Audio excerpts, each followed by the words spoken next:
Do you see the little record button? Did it come on? I can't tell. Yeah, I think it is, isn't it? Where is it at? Top right hand Yeah, corner? top left hand, I think. Yeah, left hand. Yeah, okay. I see it blinking. Yeah. Okay. All right. So let me just start over there. So again, this is a framework of a 5-paragraph essay. You're going to start with your inverted triangle. You're going to have the introduction. The introduction, you're going to start off with material that's on a general nature, what I call good fluff. And then you narrow your way down into the pinnacle, which is the thesis statement. Right. Always remember that the thesis statement is never a question. It is always only one sentence, only one sentence. It answers the question that has been posed by your subject, whatever the topic is. Right. So for example, our question here is, what are the benefits of teaching international adult students? In order to make the thesis, all we did was we took the question, flipped it around, and we made it into our thesis statement. And so I want to also say this. You must introduce your thesis statement with a transitional word. There are only 3 transitional words that you can really use. That's consequently, therefore, and as a result. Consequently, therefore, and as a result. Those are the only 3 that can work right here. So we took the question, we turned it around, and we made it our thesis. So we said the benefits of teaching, and it comes straight from the question. If you see the question, the benefits of teaching international adult students are, in this case, are is used as a transitional word, although we know it is a verb. But in this case, when we're putting together a thesis statement, it's used as a verb. It's used as a transitional word. Are, and then we have to have 3 subjects. Our 3 subjects are learning new customs, interacting with various cultures, and making new friends. The order of the thesis statement, the points of the thesis, the order of those points, that is the order of the entire essay. So body paragraph 1, we're going to talk about learning new customs. Body paragraph 2, we're going to talk about interacting with various cultures. And body paragraph 3, we're going to talk about making new friends. Okay. Always remember that the thesis is the order of the entire paper. It controls that paper. So for example, if you're ever writing in class under a time issue and you get nervous and you change the order of your paragraphs, it is easier just to go back and straighten out that thesis statement, change the order of the points. I've seen students try to erase a whole paper trying to go back and do that, instead of just going back to change the thesis. Right. That's just the easiest way to do it. Just go back and rearrange the points in the thesis. But just always remember, whatever you have for the first point of the thesis, that's going to be the first body paragraph. Okay? So the introduction, so let me just say, a paragraph, the definition of a paragraph is a group of sentences, if you will, that talk about one specific topic. A paragraph has to have it has to be coherent, it has to have unity. And so honestly, all the points of a paragraph have to support each other. That's why the sentences of a paragraph are called supporting details. So I'm going to talk about that in a second, but I just want you to look at what I have over here in the corner. 125 through 150 words. By definition, by any writing book, a standard paragraph has 125 to 150 words in it. Sometimes they'll tell you even more with 12 to 18 sentences, depending on how those sentences are written. But you can't go wrong with 125 to 150 words, okay? That is a good developed paragraph. Okay. All right, so that's the introduction. Again, when we look at the sample, it's going to make more sense. But you're going to begin with general information. Okay, because I'm asking, I have a question. Okay, we start out broad, and then we get to the pinnacle, and that's where our thesis statement is going to be, the last sentence. Right. In that paragraph, in that first paragraph. Right, in the introduction. Okay? Mm-hmm. So I'm looking at the body part, the second one, 125 to 150 words. What is, that starts, that the pinnacle is starting with the end of the last sentence from the first paragraph and then broadening out? Yes. I'm trying to figure out why they're inverted on each other. Yes. So the reason for that is, so once again, right, you start broad, you narrow your way to the thesis. Then body paragraph 1, you start with the topic sentence. So Okay. that's, so you start technically, so the way it is, the topic sentences control the body paragraphs. The thesis statement controls the entire essay. Right. Okay. So it's like, here's the thesis feeding into the rest of it, if you can think about it that way. So Okay. topic sentence, this is just the format of a basic paragraph. You start off with topic sentence. The rest of it is supporting, if I could write on this, I would. The rest of it is supporting details, which I have right here, supporting details, but that's the point to everything else in here. And then the last sentence is called the concluding sentence, and it ties up everything. So here's our topic sentence number 1. It comes from the first point of the thesis. One benefit of teaching international adult students is learning new customs. You see how that comes directly from the first point of the thesis? Right. So that everything else in this paragraph, we're going to talk about learning new customs. And that's the very first um, benefit in that opening statement. Yes. And so that'll be your very first paragraph. Yep.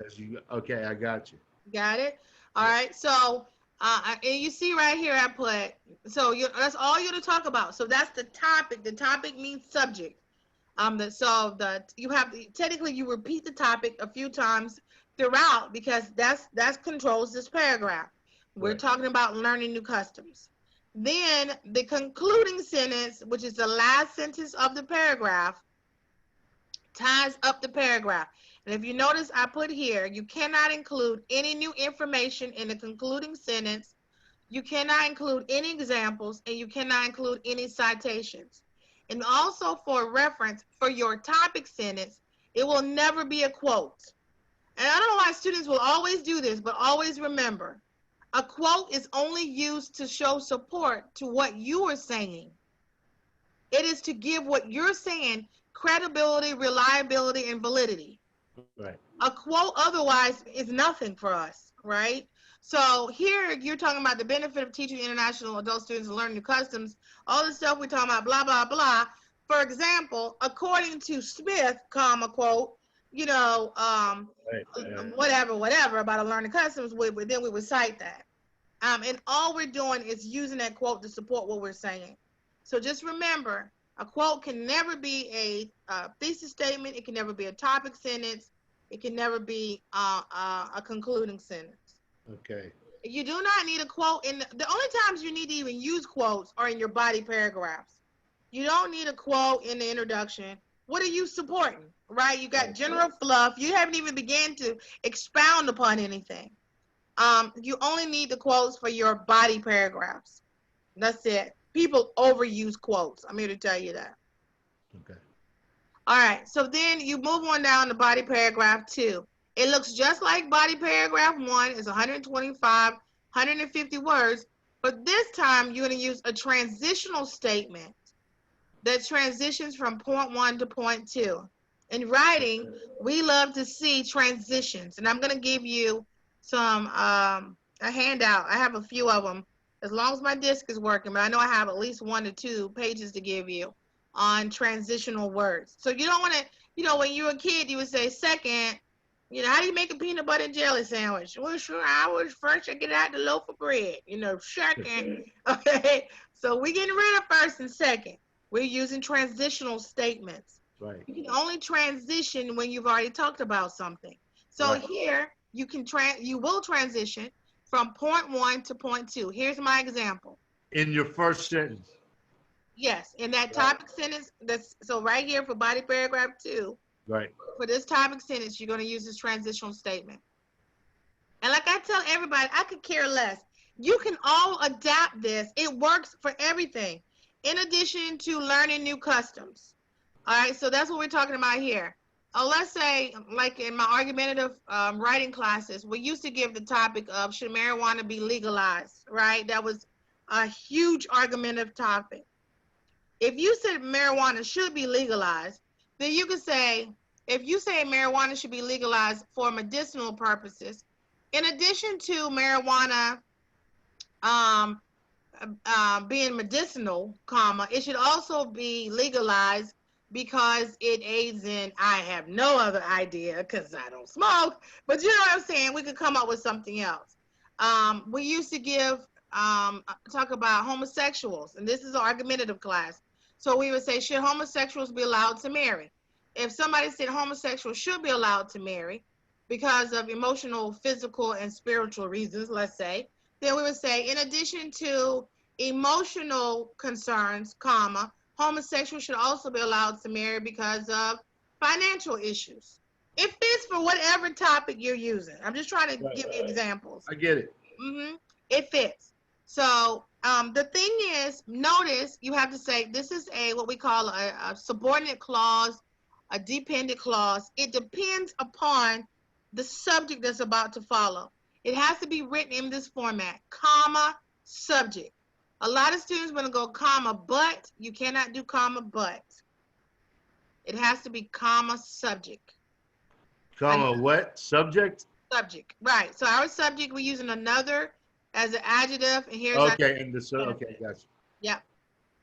Yeah, I don't know why students want to say, in addition to learning new customs, comma, but another benefit of teaching. No but. Right. Yeah. Okay. So if you notice, we just transitioned from point 1 to point 2. Right. So we're talking about the second part of the thesis, going in order, which is interacting with various cultures. And there it is. Another benefit of teaching international adult students is interacting with various cultures. Right. Same old, we have our support. This all makes logical, chronological sense. So, yeah. Yep. Okay, and then same old, then you go down to third body paragraph. Now we don't need to go back to the first one. We're finished with number 1. Now we're transitioning from point 2 to point 3. Right. Okay. So only does. Yes, and this is for everything. And there's one more that I like to use. Not only does, in addition to, as well as. Oh, write that down. So you can use as well as interacting with various cultures. That would fit too, comma, another benefit of teaching. So now that could be used in 2 or 3, couldn't it? Yes. I just wanted you to remember because I don't have it written down. Okay. Right. It's either one. So you can use it, for body paragraph 2 or 3, as well as in addition to, and not only does. Not only does, yeah. Yep. So transitioning, not only does one interact with various cultures, comma, again, that came from body paragraph 2, second point of the thesis, another benefit of teaching international adult students is making new friends. And then that comes from the third point of the thesis statement. Gotcha. Okay. And the same old, and then the conclusion. All right. So the conclusion, if you notice, I didn't have a word count. The conclusion, you have to write at least 3 sentences. We do not recommend that you write a whole lot in the conclusion because what happens is, you end up, how can I say? You end up writing new information.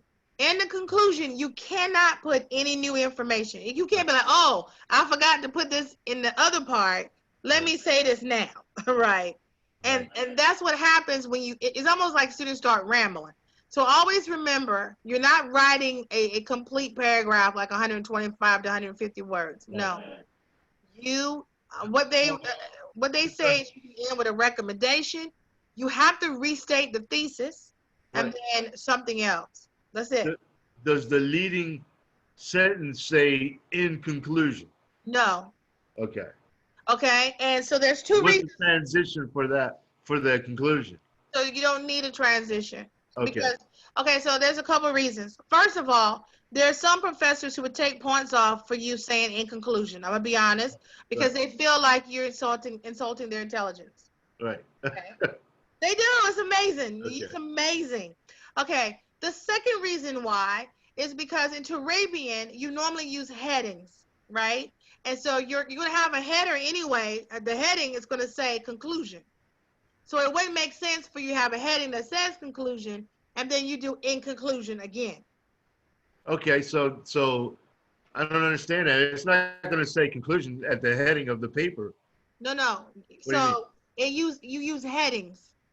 So Okay. right. Okay. So you'll have like before your introduction, you'll have introduction. Right. Okay. Okay, got you. You see what I'm saying? And Gotcha. that's so throughout your paper you'll use headings, and then for conclusion you'll use conclusion for your Okay. heading. Mm-hmm.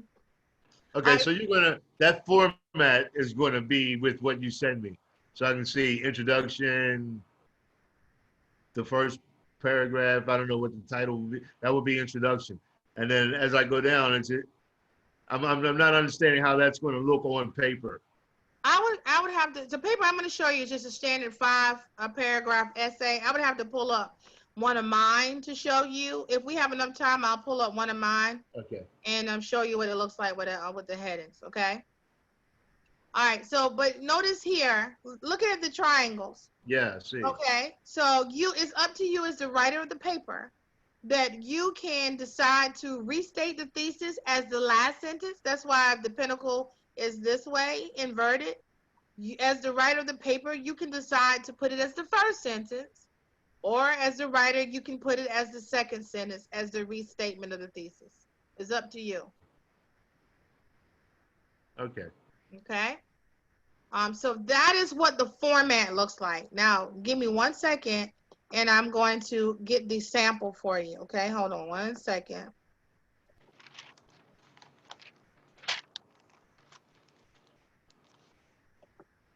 I try to always save this in one place, but my poor little old computer, thank God, is working. So let me not complain. I'm going to see while I'm over here if I can go ahead and find a sample paper for you. Hold on 1 second. I might have to try to get my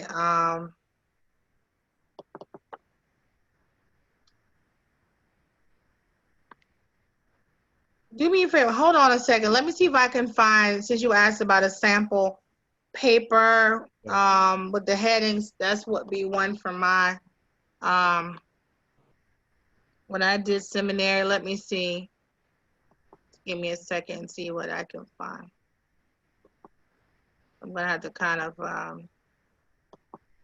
I'm hoping I can it wouldn't be on this computer because I didn't have this computer then. What is butterfly one? Butterfly? Oh. I was waiting a second. Hold on. I can't do but one thing at a time. I'm trying to find this. Right. Hold on. It might be in my email. Hold on.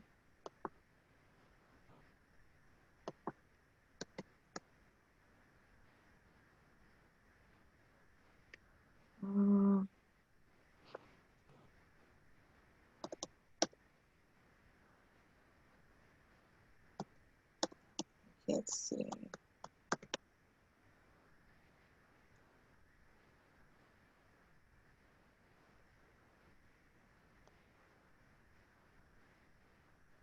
I did my MDiv at Liberty, and I started January 2014. While I'm looking, I started January 2014, and I was finished by December of 2015. 93 credits.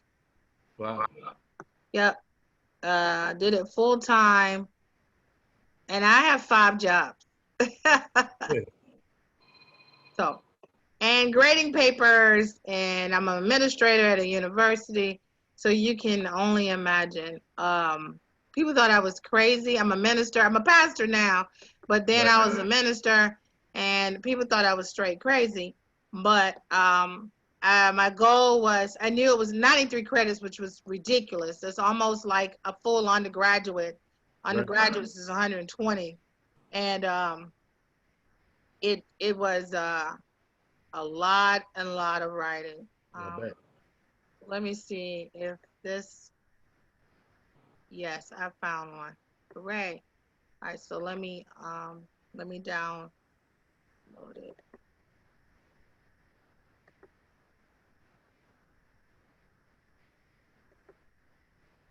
Oh no, no, no, no! I don't want to do that.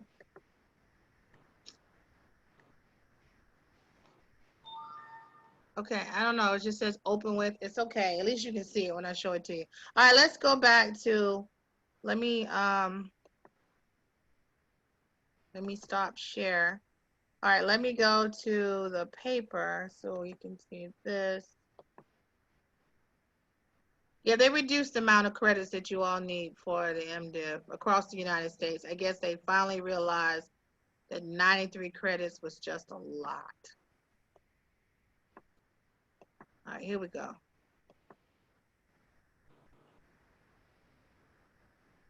right, can you see it? Not yet. Okay, here we go. All right, so you want to know who was Sunshine Butterfly? Okay. Yeah, well, it says butterfly one, then sunshine butterfly. So Okay. Okay. I'm from South Carolina, and I'm just a little country girl and loved playing and being outside. I'm very artsy. I'm a Gemini. I see you got a guitar over there. I try it all. I sing, I write, I draw, I paint. I do it all. And I started writing when I was a little girl and about 9 years old. And I loved butterflies and created this character of Sunshine Butterfly. And okay. it's really funny. And so with my students, when I write papers with students to show like this as a sample, because the students are like, I want my name on the paper. I want my name. So I said, the name is going to be Sunshine Butterfly. And whenever if I pass out a paper and it says Sunshine Butterfly, you will know that a class wrote it together as a group. Okay. And then that stopped them from, I want my name on the paper. And then when they see Sunshine Butterfly, they're like, oh, Sunshine wrote the book. I know that was really silly, but it works for the students. But that's where it came from. So I just stuck with Sunshine Butterfly. Okay. So this paper is formatted for MLA, okay, not Turabian, but I want you to look at it because it goes with what we just talked about for the format. Right. And it's similar to what you guys had for the ASA. So for the ASA, you had death penalty is inappropriate for civilized society, or if it's appropriate for civilized society, right? Right. So the death penalty is pretty much capital punishment, and so that's why I like showing this one. Now this, just to give you some background on this really fast, you see it's almost 5 years old paper, but my ALEW, those are international students at Montgomery College, and I literally teach them how to go from writing a paragraph to research in one semester. And so this was a Saturday class, and the assignment was to write a paper on capital punishment. The question was, should the United States abolish capital punishment? Explain.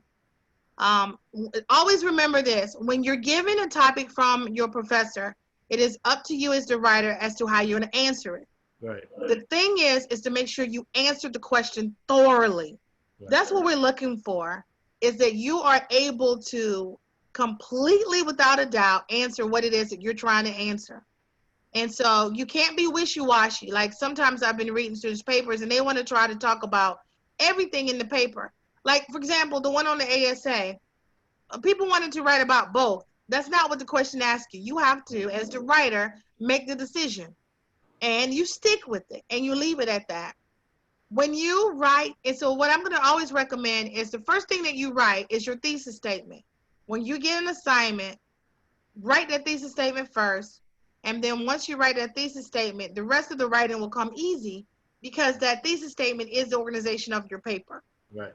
So do that first. So the way we did this, the class as a whole, that was the question: should the United States abolish capital punishment? Explain. The class decided that it should not abolish. And they came up with the 3 points. I then put everybody in groups, it was like 20-something students. I put them in groups. I think I put like 5 people in the group. One group got the introduction. One group got body 1, body 2, body 3, conclusion. It was a lot, yeah, because, right. So we had 5 paragraphs by 5 people in each group. And the only thing they had was the thesis statement. And they were like, there's no way we can do this. I said, yes, it is, because you already have the organization of the paper. And this is what they came up with. So if you remember the format, you have the introduction. It starts off with material on a general nature, and then you're going to narrow your way into your thesis statement. So this is what they did. Anybody can do the same format. Throughout history, human beings have committed crimes against each other. As a result, they had to implement a system of justice in order to bring a balanced order to their lives. At one point in history, Hammurabi's code of law was the law of the nation, where the rule of an eye for an eye and a tooth for a tooth existed. Now I'm going to stop right there really fast. They did not have to find a source for Hammurabi. They mentioned his name within text. That's called attribution. Okay? Right. This is what we would consider common knowledge. Right. And in writing, you do not have to cite what's called common knowledge. Okay. Common knowledge is material that is commonly repeated in well-known sources, like familiar adages, proverbs, things like that. But common knowledge is also information that what we call on the 5th through 8th grade reading level. That's it. Can you believe it? The average person, American, walking around on the street is only 5th to 8th grade reading level. Right. That's it. And then also the average American is considered a person who was schooled in the United States for 10 grades. So that would have to be grades 2 through 12. And that would be like the general, they would assume that that person would have the average knowledge that even if you came to the United States in 2nd grade, you would be considered the average American because you were schooled, public school, in the United States for those 10 years. That's the average American. So if you think that that group would not know this information, you would have to cite it. But we know that this information is commonly known, well-known adage. You would have to cite it, but we did give attribution. So that's the reason why there's no citation, like page number behind it. Why quotes? They put it in quotes because that's just, well, that's the rule. It makes sense to say they quoting it word for word. They did give them attribution, but they put it in quotes. They could have put it in italics, but put it in something so that we would know what the rule is. Right. Gotcha. Yeah. All right. So this caused people to take justice into their own hands by dealing the same act against the one who had originally committed it. As time has evolved, many nations have developed their own systems, where presently the United States has one of the best judiciary systems in the world. However, the United States has the highest rate of homicide compared to other developed countries. Here's our thesis. Remember, I said you can introduce a thesis with 1 or 3 transitional words. Consequently, as a result, therefore. They chose consequently. The United States should not abolish capital punishment because here the word because is used as a transitional word. Okay? So just let me say this really fast. A thesis statement has to have a subject. In this case, it is the United States. It has to have a transitional word. In this case, it is it's the conjunctive adverb because, and then it has to have 3 points. So the 3 points are technically like, what are the 3 subjects that we're about to talk about that goes back to the main subject? So we have, it displays fairness. One sec. I'm running out of power. I need to plug in my charger. Okay.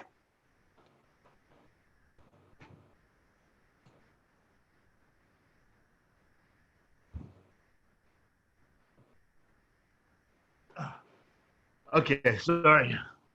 Okay. All right, so we have our 3 points that we're talking about. Displays fairness, shows consequences, and motivates discipline. So again, we're going to know first body paragraph, we're going to talk about fairness, second body consequences, third body discipline. One thing I want you to pay attention to is how this is what we call parallelism. If you notice, we have present tense, displays, shows, motivates. Right. Okay. And then here we have a noun, displays fairness, shows consequences, motivates discipline. This is what we call a parallel statement. Everything in writing has to be parallel. So I always tell students, Whatever tense you first begin writing in, if at all possible, stay in that tense. It just makes your writing that much more easier to deal with. Because some people would say it displayed fairness, it is showing consequences, and it might motivate, whatever. Don't do that. Just keep it plain and simple. We start present tense, we're going to finish this thing in present tense. Gotcha. All right, so here, this is topic sentence number 1. Comes from the first point of the thesis. The United States should not abolish capital punishment because it is based on fairness. It comes from the first point of the thesis. Now, everything else in this paragraph is going to talk about the topic of fairness. Right. Now, this one, we went back like a second Saturday and they added some quotes, but because we were in class, the quotes are completely from online. So this is why you're not going to see page numbers for this, but I'm just going to show you this is where they put their quotes. Capital punishment is fair depending upon the crime that has been committed, usually one that is known as a capital crime. A capital crime may include offenses of, here's their quote, first-degree murder, premeditated, murder with special circumstances such as intentional multiple, involved with another crime with guns of a police officer or a repeat offense, and a rape with additional bodily harm in the federal crime of treason, end quote. And you notice in parentheses is Hill and Hill. Now let me say this, for some of your beginning seminary classes, you're going to have some of your professors who will allow you to use this type of citation. This is called parenthetical citation or in-text citation.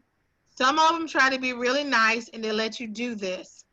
If so, in parentheses, you do what we have here.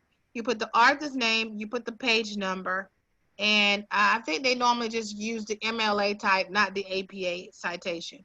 So some of your first papers, depending on your professor, will allow you to use this type of citation. Okay? Gotcha. Yeah, okay. All right, so if a person is proven guilty of committing a heinous crime, it is only fair for that person to receive capital punishment. For example, John Allen Muhammad and Lee Boyd Malvo were the Beltway snipers who took at least 10 innocent lives in October 2002. Muhammad received the death penalty and was put to death years later in November 2009. His accomplice, Malvo, who was underage at the time, was given life without any chance of parole. When such heinous acts as this occur, the sentence of capital punishment is fair. This is our concluding sentence, and alerts other potential criminals to avoid committing crimes which could lead to the death penalty. Notice there was 188 words in this paragraph. Right. I make them put the word count because they thought they were writing a lot and they only had like 50 words. Right. But that's what that 188 is. I just always tell students, till you get used to seeing how much develop what it looks like, put the word count down for your own benefit, right? Okay, so here's the second one. So remember, we're transitioning from body paragraph 1 to body paragraph 2. Okay. So as well as not abolishing capital punishment displays fairness. So remember, that's body paragraph 1, first point of the thesis, comma, it also shows consequences. So now we know we're going to talk about consequences, which came from the second point of the thesis. Capital punishment has been a controversial response to crimes. Part of the controversy focuses on the inhumanity and cruelty of taking a human life. By having the sentence of capital punishment, it shows criminals who think they have the right to commit egregious crimes against others that there are severe consequences for their actions. Here's a quote they found. It is self-evident that dead criminals cannot commit any further crimes, either in prison or after escaping from it. It came from Clark. If capital punishment did not exist, many murderers, for example, might only receive a life or light sentence without really understanding the true consequences of their actions. Capital punishment allows the families and friends of victims to have some satisfaction of justice being served. This means that those murderers' families and friends would also experience a loss, although not as severe as the victim's family. Well, they could have ended with not as severe as the victim's family which shows some types of fairness. Like they could have put the topic in one more time. Right. Okay, so now we're transitioning from point 2 to point 3. In addition to capital punishment showing consequences, comma, it should also not be abolished because, here's our third point, it motivates discipline. Right? People make better decisions when they know that they will be sentenced for their crimes, including the possibility of being sentenced to death row should they commit first-degree murder. Most people prefer living, so they will protect their lives, no matter how miserable their present conditions may be. Because there is justice, it prevents the opportunity of having more crimes in the United States. Here's a quote. Haney acknowledges that, at the very least, prison is painful, and incarcerated persons often suffer long-term consequences from having been subjected to pain, deprivation, and extremely atypical patterns and norms of living and interacting with others. Because many people enjoy their freedom of being able to come and go when they want to, the thought of being sentenced or even facing capital punishment causes most people to rethink before they act upon emotions. This possibility alone encourages positive conduct from most people. Right. And then here's the conclusion. So remember, conclusion, all we need is 3 sentences. One of them has to be the restatement of the thesis. So they started with the restatement of the thesis. They said the United States should not abolish capital punishment because it displays fairness, shows consequences, and motivates discipline. Many people are motivated to not commit crimes when they realize their consequences. I don't like that sentence. I was Right. telling a student this last week because I feel like all they did was say what they just said. So Right. Yeah. they really should have come up with something else. They just went under my radar. Okay. So I don't like that sentence, but anyway. And then you can end with a recommendation. They said, therefore, the United States must continue to apply this punishment in order to reduce the increase of crimes in the cities. Boom. Okay, so you can end with a recommendation. I like that idea. Yep, you can end with a recommendation. They tell you can end with a quote. I have a sample paper. She's the oldest student I've ever taught, was 72, and she ended with a quote. She was talking about should the United States censor, like the news media, should the news media be censored in the United States? And she talked about how the news media, they literally terrorize people. And so she ended with, it's bad enough that it's bad enough that American citizens went from their regular 9 to 5 to warfare and germfare, something like that. Then she said, must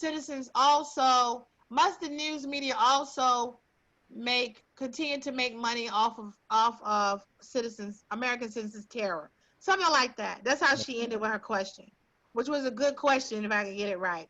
So you can also end with a question, but it has to make sense. A lot of students are not good with questions.